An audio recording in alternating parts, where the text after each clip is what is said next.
ప్రజలు ఒకప్పుడు గొర్రెల కాపరిగా ఉన్న దావీదును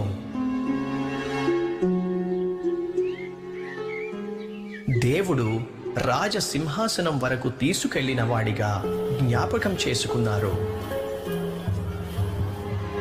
కానీ ఎప్పుడు రాజు వృద్ధాప్యములో మంచాన పడియున్నాడు.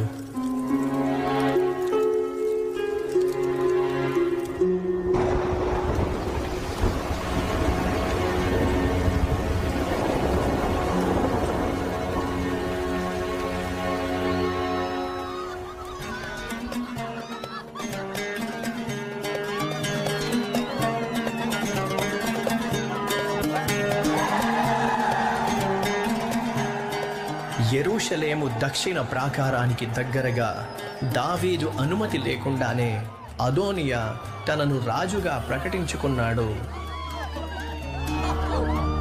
ఇదే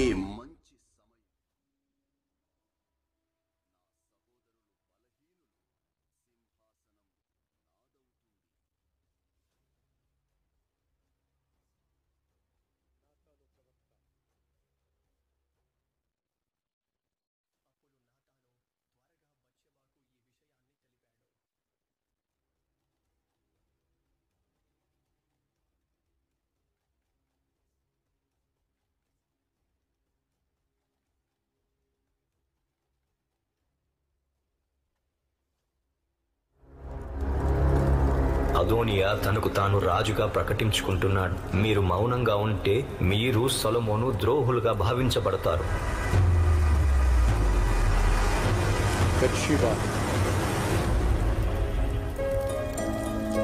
వృద్ధాప్యంతో బలహీనంగా మంచాన పడియున్న దావీదు దగ్గరకు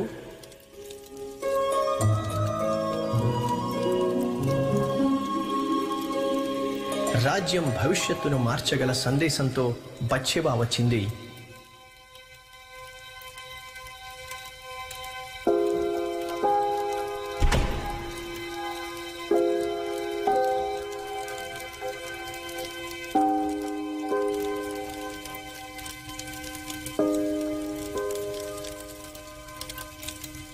నా ప్రభువా, మన కుమారుడు సొలొమోను నీ తరువాత రాజుగునని యెహోవా నామమున ప్రమాణం చేయలేదా? 20 ఏండ్లకు ముందు మొదటి సంతానాన్ని కోల్పోయిన తరువాత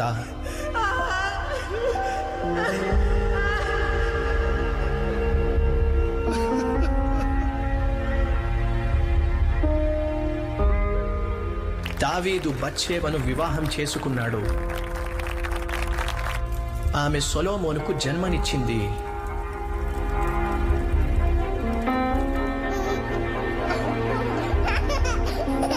సొలొమోను రాజవుతాడని చేసిన ప్రమాణాన్ని దావీదు ధృవీకరించాడు.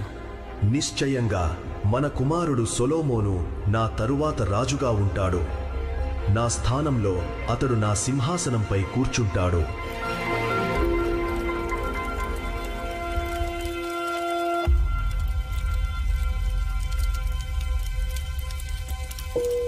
నాతాను నమస్కరించి,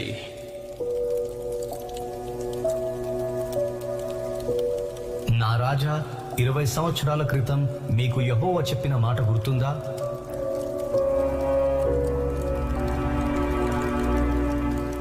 నేను నీ కుమారుడైన సొలొమోనును నాకు కుమారునిగా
కొన్ని విషయాలు దావీదు సొలొమోను చెవిలో చెప్పాడు.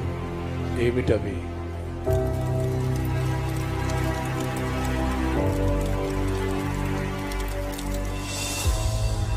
ప్రజలు ఆనందంతో నినదించగా దావీదు చివరి ఆదేశాలు ఇచ్చాడు.